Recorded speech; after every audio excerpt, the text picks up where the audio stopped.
Hello दोस्तों, नमस्ते, प्रणाम। कैसे हैं? उम्मीद है कि आप लोग अच्छे होंगे, मस्त होंगे, सब अपने अपने काम में व्यस्त होंगे। तो दोस्तों, आज मैं आया हूँ यूट्यूब पे लाइव।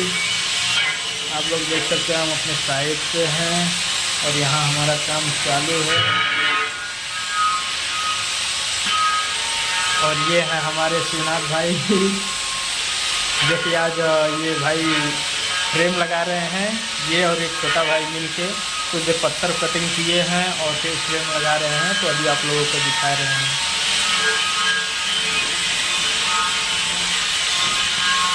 दोस्तों, एक गाना याद आया कि जौन रोग के दवाई न कौनो पैदा बताई, तब बुझिह कि नाई हो गई, तब बुझिह कि नाई हो गई।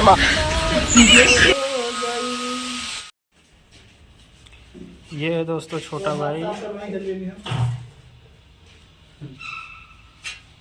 और ये लोग फ्रेम लगा रहे हैं। ये देखिए दोस्तों, ये बाथरूम है और ये बाथरूम का फ्रेम लग रहा है। और ये क्या नाम है तुम्हारा? छोटू? राहुल। ये है छोटा भाई राहुल है। बहुत मस्त लड़का है ये। कारीगर हो गया है। इसको कारीगर बनाना है।